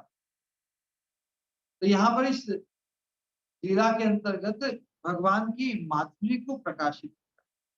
भगवान ने अपनी तो नवनीत चोरी लीला है, भगवान तो अनंत ऐश्वर्य के अधिपति हैं, यदि किसी के घर में चोरी कर रहे हैं, ये विपरीत बात हुई ना, फिर नवनीत चोर गोपाल, भगवान पूज्य होते हैं। चोर को, चोर की कोई पूजा करता है क्या? चोर को तो सजा देता मारता। यहाँ पे नवनीत नवनीत चोरी करके भी भगवान पूज्य हो रहे हैं, और अपने मधुर मूर्ति को प्रकाशित करके गोपियों को, गोपियों के चित चोर मनमोहन बनकर विराजमान है। भगवान जो हो सबके हृदय में विराजमान है, सबके हृदय में विराजमान है, मतलब भगवान के लिए कोई पराया है नहीं, भगवान सभी के स्रोत है, सब कोई भगवान के ही है। फिर भी का नाम क्या पड़ा? गोपी वधु लंपट। इसमें उनकी महिमा प्रकाशित है, उनकी निंदा प्रकाशित है। भगवान इतने इतने सर्वसमर्थ है, इसलिए वो जो भी कोई कार्य करे उनकी, उनका माधुर्य ही प्रकाशित। तो ब्रज की सभी लीलाओं में माधुर्य प्रकाशित हुआ है। हमें भगवान की मधुर लीला में प्रवेश करना, मधुर लीला का संगी बनना है। तो जो ये सौभाग्य जिन्होंने जागर किया जगत, तो चैतन्य महाप्रभु को पहचाने बिना, उनकी शिक्षा, उनके उनके जो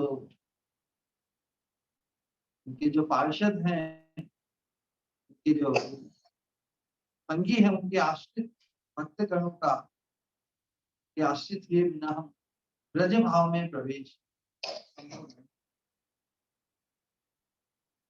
इस लीला में जो परीक्षित महाराज ने फिर लीला अघासुर का विनाश करने के बाद में जो ये बात कही कि ब्रजवासियों ने, ग्वाल वालों ने इस लीला 1 साल के बाद में वर्णन किया कि आज कृष्ण ने बड़े राक्षस को मार दिया। ये कैसे संभव है? कोई घटना आज घटित हुई, उसका वर्णन 1 साल के बाद में। उस परीक्षित महाराज को भी ये विस्मय हुआ। परीक्षित महाराज भी कहते कि ब्रह्मन कालांतर कृतम तत्कालीनम कथम। यही गुरुदेव हे ब्राह्मण कि जो लीला कालांतर कृतम, पहले पूर्व में पास्ट में जो घटित हुई, तत्कालीनम कथम भवेत, वो आज घटित हुई ऐसा वर्णन कैसा संभव है? हम सबको भी ये प्रश्न होते थे कि क्या रहस्य है? ब्रह्मन कालांतर कृतम, जो पहले पास्ट में 1 वर्ष पहले, जो घटना 1 वर्ष पहले घटित हो गई, कालांतर तत्कालीनम कथम भवेत, वो वर्तमान में घटित हुई, मतलब आज घटित हुई। तत्काल समझते ना, तत्काल मतलब आज ही चाहिए टिकट। तत्काल की टिकट आज ही बनती है ना, कि कल बनती है परसों नहीं बनती। तत्कालीन कथम भवेत, आज घटित हुई, ये कैसे संभव है? यह कौमारे हरिकृतम, जो घटना भगवान के द्वारा कृत हुई अघासुर का वध, यह कौमारे हरिकृतम जगहु पौगंड के अर्भ का, उनका वर्णन बाद वालों ने पौगंड अवस्था में 1 साल के बाद में वर्णन की। ये कैसे संभव? ऐसा जब प्रश्न परीक्षित महाराज ने राजा परीक्षित ने सुखदेव से पूछा, तो सुखदेव जी प्रश्न को सुनकर ध्यानमग्न हो गए। ध्यानमग्न होकर वो तो वहीं सब लीलाओं का चिंतन करते करते एकदम उसी विषय डूब गए। साथ में जो फिर दूसरे नारद इत्यादि जो मुनिगण थे, उन्होंने हरि कीर्तन के द्वारा सुखदेव गोस्वामी की जो ध्यान निद्रा, उससे उनसे उन्हें जगाया। उसके बाद में व्यवस्थित सेटल, प्रॉपरली सेटल हो गए। फिर आगे की कथा आरंभ किया। तो हम भी उस रहस्य में ही लीला, जो ब्रह्म विमोह लीला है, उसका विस्तार से वर्णन कल के सत्संग में करेंगे। ये पृष्ठभूमि है, हम तो कथाकार या कुछ नहीं, जितना थोड़ा समझ में आया इसके जो भगवान की अद्भुतता है, तो यहाँ पे अद्भुतता ही प्रश्न भी यही प्रश्न हमारा होना चाहिए जो परीक्षित महाराज का है। तो परीक्षित महाराज के भाव को धारण करते हुए हम भी उस जो विस्मय करने वाली जो अद्भुत बात है, ये कैसे संभव है, इसका निरूपण, इसका उजागर सुखदेव गोस्वामी कल करेंगे। इसी कथा को हम कल के लिए रखते हैं। इसी का कोई प्रश्न या जिज्ञासा हो कर सकते हैं। थोड़ा कोई भी प्रश्न या जिज्ञासा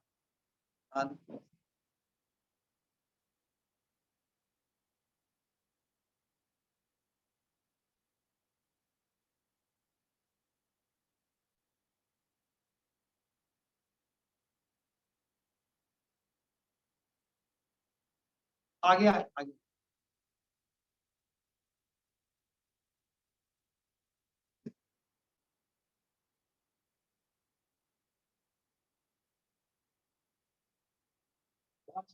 बता सकते तो साइड पे दे दे, लेकिन आगे क्या करें? सायुज्य मुक्ति ही मिली अघासुर को। अघासुर को भी सारूप्य मुक्ति मिली। भागवत में सिद्धांत है कृष्ण भगवान के रूप की विशेषता का। इसे वो ब्रह्मांड पुराण में जो वर्णन है कि सिद्ध लोकस्तु तमस है पारे यत्र वसंती ही, सिद्धा ब्रह्म सुखे मग्ना दैत्यांश्च हरिणाम का। हरि के तो अनंत स्वरूप है ना, नारायण रूप में, नरसिंह रूप में, राम रूप से, वराह रूप से, जिन जिन दैत्यों का वध किया, वध क्यों किया उन दैत्यों का? जो उपद्रवी थे, उनको शांत करने के लिए। उपद्रव कर रहे थे ना अपने भक्तों की, भक्तों को कष्ट पहुंचा रहे थे, उनका भगवान ने जिस जिस रूप में वध किया, राम रूप से रावण कुंभकर्ण को, वराह रूप से हिरण्याक्ष को, नरसिंह रूप से हिरण्यकशिपु को, वो जिन जिन रूपों से भगवान ने वध किया, तो कहे कि उस सिद्ध लोक में उनको भेज दिया जाता है। ब्रह्म लोक कहे, सिद्ध लोक कहे, जहां पर कौन जाते हैं? यही ज्ञानी, ज्ञानी, मोक्षकामी। भगवान क्यों उन्हें वहां भेजते हैं? भगवान ने हमें मनुष्य जीवन दिया है भगवान की भक्ति करने के लिए, भगवान के अनुकूल होकर। अनुकूल कृष्णानुशीलनम भक्ति उत्तमा, हमें उत्तम भक्ति करने के लिए भगवान ने मनुष्य। अब जो बड़े साधक साधु तो बन गए, जिन्हें भगवान की भक्ति नहीं करनी, तो भगवान ने जिस प्रयोजन से हमें मनुष्य शरीर दिया, उस दृष्टि से तो बिल्कुल बेकार है। और वो दुराग्रह पूर्वक अपने आप के लिए मोक्ष चाहते हैं, ये भव बंधन से मुक्त हो जाए हम, बस बिल्कुल निष्क्रिय होकर। तो जो मोक्ष की अवस्था है, सिद्ध लोक में अवस्था क्या है? एकदम शांत रूप से वो लटके हुए रहते, निष्क्रिय अवस्था में। तो ये साधना करके बड़ी लंबी, जितने भी जैन जैन साधनाएं हैं, बुद्धिस्ट साधनाएं हैं, या जो निराकारवादियों की साधना है, वो मोक्ष को, मुक्ति को लक्ष्य करते हैं, तो वहां पर निष्क्रिय होकर संसार की किसी बंधन, किसी विकार से वहां पे शांत पड़े रहते हैं। वो जो दुष्ट होते हैं, उनको भगवान, जो उपद्रव करते हैं, उनको शांत करने के लिए वही गति देते हैं। तो जो दुष्टों को गति मिलती है, जो भगवान द्वारा हत हुए, उनको भी भगवान उस स्थान पे भेज देते हैं। कब तक? जब तक पुनः दूसरी सृष्टि नहीं होती। तो जो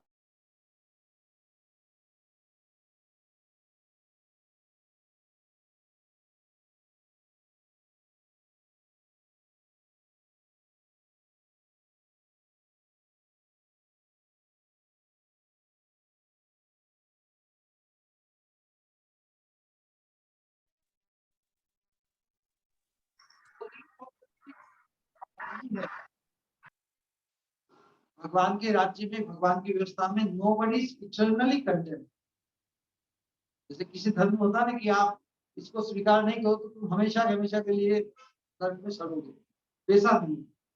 भगवान सृष्टि, नई सृष्टि के क्रम में जो मोक्ष में फंसे हुए हैं, क्योंकि जब पूर्ण प्रलय होता है सृष्टि का, तो हम सभी उस मोक्ष अवस्था में चले जाते हैं। फिर वापस जब सृष्टि करते हैं, तो भगवान पुनः अवसर देते हैं, मन बुद्धि इंद्रियों के साथ, शरीर के साथ, तो सभी सृष्टि का चक्र। तो बहुत बड़ा इश्यू है।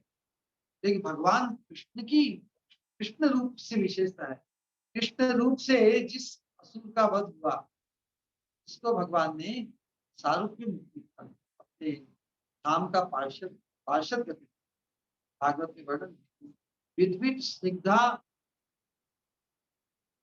ययुर प्राप्त किया स्वरूपम। स्वरूप की प्राप्ति मतलब चिन्मय देह की प्राप्ति, भगवत धाम में भगवान के पार्षद के रूप में, कृष्ण रूप। तो देखिए, हिरण्यकशिपु के द्वारा, हिरण्यकशिपु का वध हुआ, हिरण्याक्ष का वध हुआ, रावण कुंभकर्ण का वध हुआ, वापस उन्हें फिर शिशुपाल और दंतवक्र के रूप में आए, और भगवान कृष्ण के द्वारा जब मारे गए, तब वो वापस अपने पार्षदत्व को प्राप्त किया। उसके पहले 3 जन्म तो उन्हें, कोई कहते भाई 3 जन्म की तो भगवान ने उनको प्रॉमिस दी, तो उसके अंतर्गत भी सिद्धांत यही बताया है। शास्त्र के वचनों में कोई विरोध नहीं है। तो कहा है कि सिद्ध लोक तमस पारे यंत्र वसंती ही सिद्धा ब्रह्म सुखे मग्ना, दैत्यांश दैत्य भी हरिणाम हता, हरि के द्वारा मारे गए सभी उसको ब्रह्म लोक, सिद्ध लोक की गति है। लेकिन कृष्ण रूप द्वारा जिनकी मृत्यु है उनको भगवत पार्षद होती है, इसीलिए कृष्ण रूप की विशेषता।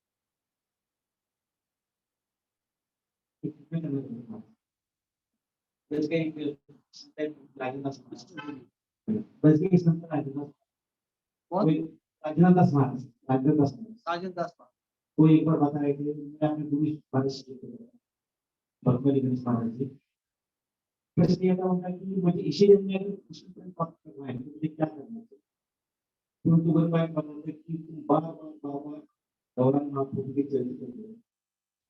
जब आप बता रहे थे इतना आनंद आ रहा था, हमारे भी इसमें जय लेकिन सभी के इसमें हुआ। बहुत धन्यवाद। यस, देखिए जो लेटेस्ट वर्जन होता है ना, लेटेस्ट वर्जन में कुछ तो विशेष होता है कि भगवान का आविर्भाव राम रूप में हुआ, नरसिंह भगवान के रूप में हुआ, कृष्ण रूप में हुआ, तो कुछ न कुछ विशेषता हर रूप में है। जो लेटेस्ट वर्जन होता है उसमें जो पिछले अवतारों से जो लाभ होना था वो तो हुआ ही, कुछ विशेष था। कलयुग में चैतन्य महाप्रभु के रूप में भगवान अवतरित हुए। कलयुग के जो लक्षण है हमारे एक ही शरीर में, कभी दुष्ट भाव, कभी सत भाव, कभी राक्षसी भाव, कभी देवता का भाव। तो भगवान ने दूसरे दूसरे युगों में तो असुरों का वध किया, संतों की या देवताओं की रक्षा की। कलयुग में तो एक ही शरीर में असुर असुर भाव, उसी शरीर में देवता जैसा भाव दोनों है। अब किसको मारे और किसको रखे? असुर को मारे तो देवता का भाव, देवता भी मर जाएगा। इसलिए भगवान ने इस कलयुग में हरिनाम अस्त्र से और अपने रूप के आकर्षण से, भगवान के दो अस्त्र कौन से? हरिनाम संकीर्तन और अपनी रूप माधुरी। वास्तव में चैतन्य महाप्रभु का जो स्वरूप है उसका वर्णन है कि रूप है श्रीमती राधा रानी। चैतन्य महाप्रभु के किसके दर्शन है? राधा रानी के। और स्वरूप आइडेंटिटी में वो कृष्ण है। चैतन्य महाप्रभु रामानंद राय को चैतन्य चेतावनी लीला बता रहे हैं कि मैं गोर नहीं, मैं तो सांवरिया ही हूँ, लेकिन राधिका ने मेरे अंग को अपनी कांति से आवृत कर दिया। इसीलिए चैतन्य महाप्रभु के चरणाश्रित होने से चैतन्य महाप्रभु ने जिसकी भगवत बुद्धि जागृत नहीं, वो वास्तव में बड़े अभागे हैं। क्योंकि जो परम, जो आपने बात कही कि मुझे इसी जीवन में कृष्ण प्रेम प्राप्त करना है, उस अति दुर्लभ वस्तु को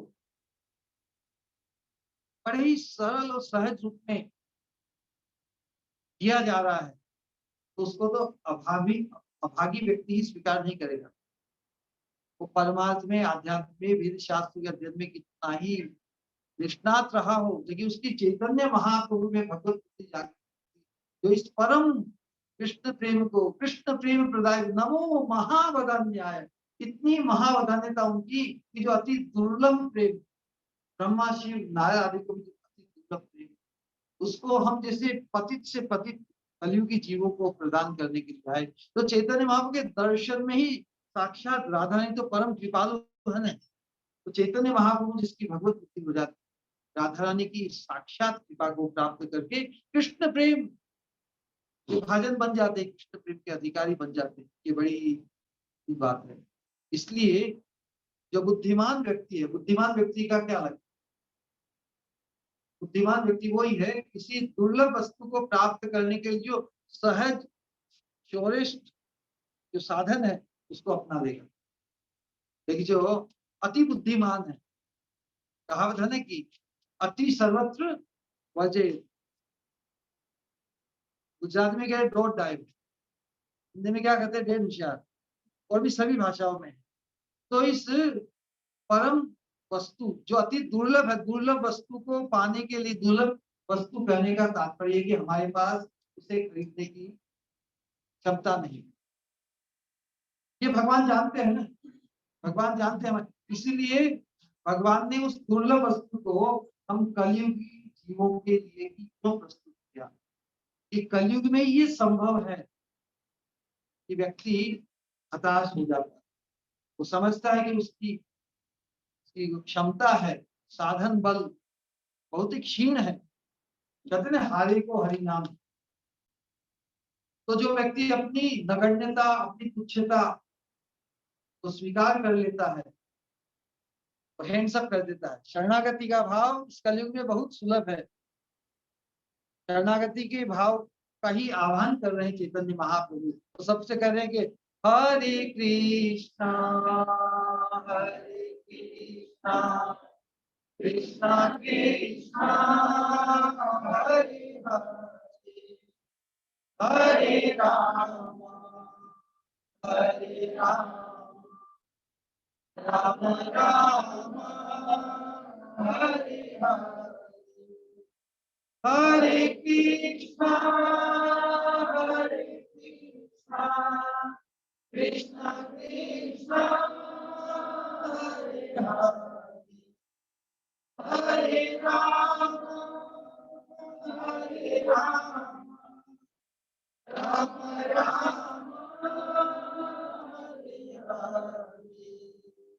हरे कृष्णा कृष्णा कृष्णा हरे हरे हरे राम राम राम हरे हरे। चैतन्य महाप्रभु स्वयं भगवान होकर भक्त भाव में इस शरणागति के भाव में हमारे सामने प्रस्तुत हुए। यहाँ भी चैतन्य महाप्रभु का स्वरूप चैतन्य महाप्रभु नित्यानंद प्रभु को उन्होंने अपने आचरण से बताया है कि भगवान के प्रति शरणागति तभी संभव है जब हम अपने आप को अक्षम समझे, निसहाय समझे। इस दुर्लभ अमूल्य कृष्ण प्रेम को भगवान ने कलयुग के जीवों को ही क्यों दे पाए। सत्ययुग में, त्रेता युग में, द्वापर युग में इसको क्यों प्रदान नहीं किया, ये बड़ा रहस्य है। इस बात को समझिए। भगवान तो सर्वसमर्थ है। इस दुर्लभ प्रेम को सत्ययुग के साधक है, उनकी साधना का बल कितना है, उनकी योग्यता, उनका मनोनियमन, इंद्रियों पर संयम, प्राणायाम पर संयम, कितना योग बल और कितनी मतलब तपस्या का बल त्रेता युग में, साधना संकल्प का बल द्वापर युग में भी बहुत प्रबल। ले भगवान अमूल्य वस्तु को देना चाहते हैं।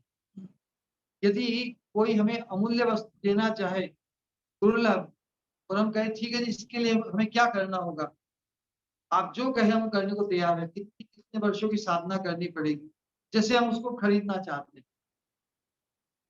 किसी भी लक्ष्य को सिद्ध करने के लिए साधना तो करनी पड़ती है, तपस्या करनी पड़ती है। हम देखते हैं त्रेतायुग, सत्ययुग, द्वापर युग बहुत तपस्या। तो जब भगवान इस दुर्लभ, अमूल्य, प्राइसलेस कृष्ण प्रेम को देना चाहे कलयुग में, कलयुग के अतिरिक्त दूसरे जीवों को, तो सभी तैयार होंगे। हाँ ठीक है, भगवान इस कृष्ण प्रेम को पाने के लिए हमें क्या क्या साधना करनी होगी। तो भगवान के नहीं, ये साधना सिद्ध नहीं, ये तो अमूल्य है। अमूल्य वस्तु को प्राप्त करने के लिए अपने आप को बैंकरप्ट मानना। यदि हम अपनी योग्यता का विचार आते ही हमारी अयोग्यता हो जाती, जहां पर योग्यता का विचार ही अयोग्यता बन जाए, तो भगवान कैसे दे वो दुर्लभ चीज। ये तुम साधना करके 12,000 की साधना करके 60,000 वर्ष की साधना करके उस चीज को पा सकते हो, तो उसकी कीमत हुई ना। तो जो चीज प्राइसलेस है, जिसकी कीमत नहीं हो सकती, इतनी दुर्लभ वस्तु है, उसको तो जब तुम के प्रभु ठीक है, आप जो देना चाहें आपकी कृपा से ही। लेकिन लोगों का जो विचार था कि हम साधना कर, परिश्रम करके, कुछ अनुष्ठान करके उस चीज को पालेंगे, इसलिए महाप्रभु ने कृष्ण प्रेम को उससे युगों में जो बहुत ही सक्षम साधन में प्रबल उनको नहीं दिया। कलयुग में व्यक्ति परिस्थितिवश हार जाता है। जब इतनी दुर्लभ चीज, भाई भगवान का एक नाम ले लो, एक नाम लेने से ही तुम्हारा उद्धार हो जाएगा, तो मरता क्या नहीं करता। कलयुग के जीवों की ऐसी स्थिति है, उसे सहज ही श्रद्धा हो जाती है। विचार करिए, सत्ययुग के लोगों को यदि ये कहा जाए कि भाई एक कृष्ण नाम लेने से तुम्हें जो बड़ी बड़ी साधनाओं से जो फल होता है उससे 1000 गुना फल मिल जाएगा, क्या उनका विश्वास होगा? नहीं होगा। वो कहेगी नहीं, हम तो कठिन साधना करेंगे। तो कलयुग में भी आजकल बहुत से ऐसे साधक वो कहेंगे हरि नाम करने से, और ये तो हाथ खड़ा करने से कितने, इससे क्या होगा? हाथ खड़ा कौन करता है? शरणागत जो हो जाता है ना, हैंड्स अप। ये वास्तव मुद्रा है। भक्ति मार्ग में भगवान को आकृष्ट करने के लिए उसकी अक्षमता, अपनी तुच्छता को प्रकाशित करने के लिए व्यक्ति कहता प्रभु आपकी कृपा ही, कृष्ण कृपा गुरु कृपा ही केवलम। तो जो कृपा के तत्व को समझता है वही भगवान की इस महावदान्यता को समझ जाता है। लेकिन जो अपनी बुद्धि, अपनी साधना, अपनी योग्यता, अपने अध्ययन के बल से ही भगवान को या भगवान को पाना चाहता है, वो वंचित हो जाता है।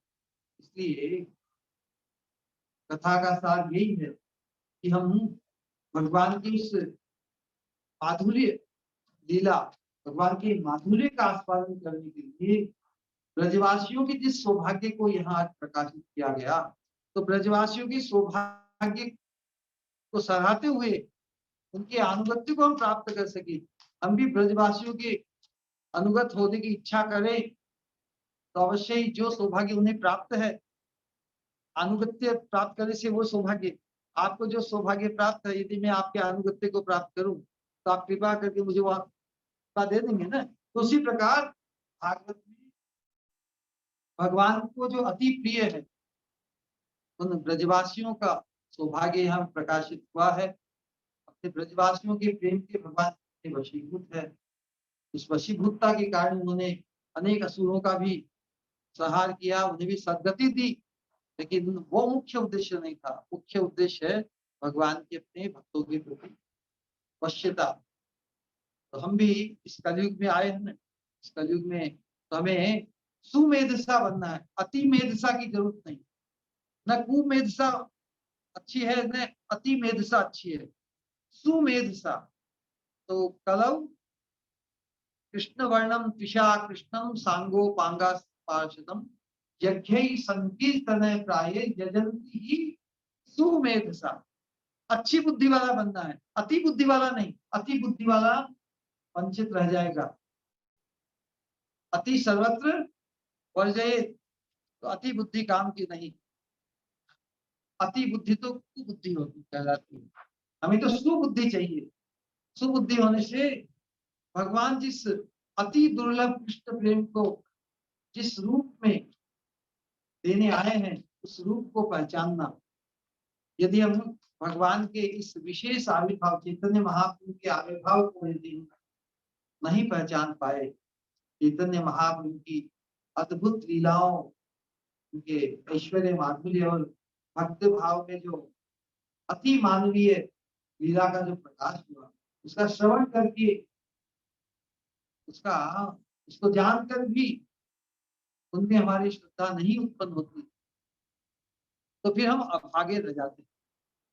चैतन्य महाप्रभु की एक छोटी सी लीला के साथ में आज के सत्संग को समापन कर। 500 वर्ष पहले चैतन्य महाप्रभु का आविर्भाव हुआ। तो चैतन्य महाप्रभु की 500वीं शताब्दी 1986 में सागर यूनिवर्सिटी मध्य प्रदेश, वहां पर चैतन्य महाप्रभु का 500वीं जन्म जयंती में एक सिंपोजियम विद्वानों का हुआ। वो संस्कृत के जो प्रिंसिपल साहब थे, उनकी अध्यक्षता में राधा गोविंद महाराज को वृंदावन से बुलाया गया। उन्होंने बहुत ही विस्तार से चैतन्य महाप्रभु की महिमा का प्रकाश किया। अंत में जो प्रिंसिपल है, उन्होंने एक बात कही विशेष इस प्रकार चैतन्य महाप्रभु की के प्रति भगवत्ता का भाव उनके हृदय में हठात घटना है। तो उन्होंने कहा कि मैं संस्कृत के प्रिंसिपल है, अध्यापक है। उन्होंने सभी वेद शास्त्र, उपनिषदों, तंत्र सभी का अध्ययन किया। सर्वत्र जगह जगह उन्होंने चैतन्य महाप्रभु की भगवत्ता के बारे में जो शास्त्र प्रमाण है उनका सबका अध्ययन उनके, लेकिन कभी भी चैतन्य महाप्रभु के प्रति भगवत बुद्धि जागृत नहीं हुई। शास्त्र बता रहे हैं कि स्वयं भगवान ही इस रूप में, इस भाव में कलयुग के जीवों को भक्ति प्रदान करने के लिए, दुर्लभ कृष्ण प्रेम प्रदान करने के लिए आए। लेकिन कृष्ण भगवान है, राम भगवान, नरसिंह नारायण सब, चैतन्य महाप्रभु भगवान है, ये सुनकर भी, जानकर भी, पढ़कर भी उनके हृदय में ये चमत्कार कि चैतन्य महाप्रभु भगवान है, ऐसा नहीं हो पाया तब तक, जब तक कि उन्होंने चैतन्य महाप्रभु के जीवन की इस घटना का श्रवण नहीं। तो वो कौन सी घटना है, राधा गोविंद बताओ। ये सोचा था कि इतना बड़ा विद्वान व्यक्ति चैतन्य महाप्रभु के बारे में सभी शास्त्रों में प्रमाण सुनकर, जानकर, सब लीला कथा सुनकर भी चैतन्य महाप्रभु में भगवत बुद्धि इसकी जागृत नहीं हुई। लेकिन इस घटना को सुनकर की भगवत बुद्धि जागृत, अलग अलग दृष्टिकोण, एक दृष्टिकोण। जब चैतन्य महाप्रभु बचपन में जब विद्या अध्ययन कर रहे थे तो भगवान बहुत ही तीक्ष्ण बुद्धिशाली थे। उनके एक मित्र थे, मित्र का नाम है रघुनाथ। तो रघुनाथ तो साथ में पढ़ने जाते थे नदी पार करके। तो रघुनाथ ने व्याकरण के ऊपर एक कठिन पुस्तक लिखी, बहुत ही विद्वता पूर्वक। व्याकरण तो बहुत कठिन, पढ़ के तो उनके हाथ में पुस्तक से चैतन्य महाप्रभु ने एक बार पूछा कि रघुनाथ कुछ पुस्तक लिख रहे हो क्या? तो रघुनाथ ने कहा हाँ निमाई, पुस्तक लिखा हूँ व्याकरण पर, कपाली व्याकरण कुछ नाम है। तो उस ग्रंथ को देखकर चैतन्य महाप्रभु ने उनकी विद्वता की सराहना की कि भाई रघुनाथ बहुत सुंदर, बहुत ही विद्वता पूर्वक तुमने ये पुस्तक लिखी है, बहुत ही अच्छी है। लेकिन बाय द वे मैंने भी इसी विषय पे एक पुस्तक लिखी। तो रघुनाथ बड़ा विस्मित, यदि निमाई ने भी ऐसी पुस्तक लिखी है तो मैं देखना चाहूंगा, कि निमाई में उनकी बहुत श्रद्धा थी। भाई तो भगवान है लेकिन भगवत्ता को प्रकाशित नहीं किया। और रघुनाथ से बहुत जूनियर है, 8-10 साल जूनियर है वो रघुनाथ से, लेकिन फिर भी उनके प्रति बहुत श्रद्धा मान है, उनके साथ मित्रता है। कि निमाई तुम मुझे अपनी पुस्तक बता सकते हो? मुझे थोड़ा संशय था कि बताएंगे कि नहीं, ठीक है कल में। तो नदी वापस पार कर रहे थे और चैतन्य महाप्रभु ने अपनी द्वारा लिखी हुई कपाली व्याकरण की पुस्तक बताई। उस पुस्तक को रघुनाथ जैसे ही देख रहे हैं, पढ़ रहे हैं, तो वो तो बिल्कुल जैसे ही बहुत सुखी हो गए, दुखी होकर रोने लगे जोर जोर से क्रंदन। मेरा तो सर्वनाश हो गया, मेरा तो सर्वनाश हो गया। चैतन्य महाप्रभु कहते रघुनाथ ऐसी ऐसा क्या दुख आ पड़ा, ऐसा क्या संकट आ गया, तुम रो रहे हो? तो रघुनाथ ने कहा कि तुम्हारी जो पुस्तक है, तुम्हारा जो लेख है, वो इतना इतना श्रेष्ठ है, इतना श्रेष्ठ है कि उसके सामने मैंने जो पुस्तक लिखी है उसको तो धूल के बराबर भी कोई नहीं माने। तो मेरी तो पूरी मेहनत नष्ट हो गई, इसी का मुझे दुख है। तो चैतन्य महाप्रभु कहते रघुनाथ इतनी सी बात, उन्होंने अपनी पुस्तक को लेकर, मेरी पुस्तक जो मेरे ये गई, मेरी पुस्तक गंगा में जो मेरे मित्र को व्यथित करे, अपनी श्रेष्ठ पुस्तक को उन्होंने उनके अपने मित्र की प्रसन्नता के लिए नदी में, गंगा नदी में बहा दिया।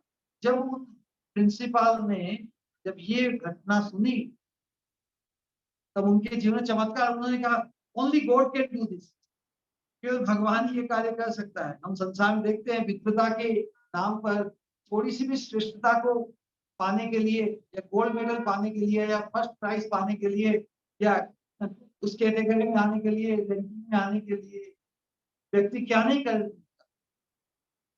किसी भी तरह ये न के न प्रकार है ना श्रेष्ठता को स्थापित करने के लिए। लेकिन इन्होंने तो अपनी अति श्रेष्ठ पुस्तक को उनको खुशी करने के लिए बहा दिया, जो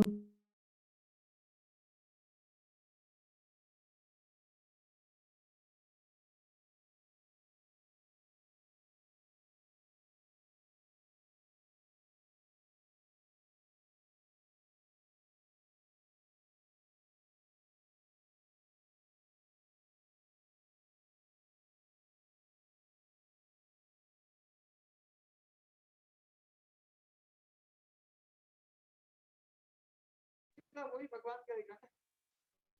भगवान में मनुष्य में यही तो फर्क है। भगवान अद्वितीय है, उनके जैसा कोई नहीं हो सकता। तो लौकिक लीला के अंतर्गत भी भगवान की ये लीला बहुत गजब की है। संसार में ऐसा कभी नहीं देखा गया, किसी ने अपनी श्रेष्ठ पद को की महिमा को छुपा दिया किसी के दुख को कम करने के लिए। ऐसा मनुष्य नहीं कर सकता। कोई बड़े से बड़ा भक्त, आचार्य, प्रभुपाद या कोई भी हो, अपनी श्रेष्ठता को प्रकाशित, अपनी विशेषता को प्रकाशित करने के लिए करेंगे ही।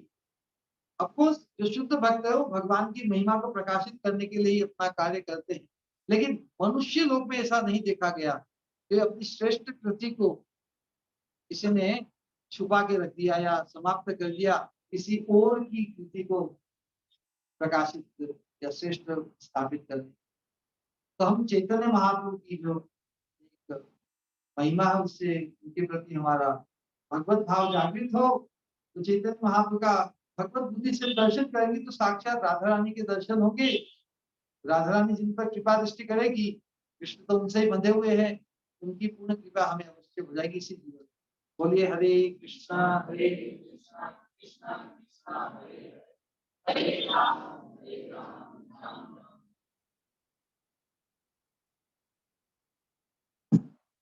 हरे कृष्ण। तो मैं महाराज जी को बहुत बहुत धन्यवाद देना चाहता हूँ। जो भी कथा का सार है या जो भी महाराज जी बता रहे थे एकदम तथ्य से बता रहे थे। तो आज एक मैं लेक्चर सुन रहा था मुझे जयप्रकाश स्वामी महाराज जी का, उन्होंने भी एक बहुत अच्छी बात बताई। कहते चैतन्य महाप्रभु कहते हैं कि जो भी नित्यानंद नाम लेता है, क्या नाम लेता है? नित्यानंद। तो जो भी नित्यानंद नाम लेता है उसको कृष्ण प्रेम प्रदान करते हैं। तो ये भी महाराज जी ने एकदम सच की बात बताई, बहुत ही सुंदर बात बताई उन्होंने। तो मैं महाराज जी का बहुत बहुत धन्यवाद देना चाहता हूँ। एक बार हम जोर से हरे कृष्ण महामंत्र कहेंगे, उनका धन्यवाद और स्वागत करेंगे। हरे कृष्णा कृष्ण कृष्ण हरे हरे, हरे राम राम राम हरे हरे। और एक सभी से अनुरोध है कि कल की जो कथा है वो करीब 4:30 बजे शुरू हो जाएगी। तो सभी से अनुरोध है कि समय पे यहाँ पे उपस्थित। बहुत बहुत धन्यवाद। हरे कृष्ण।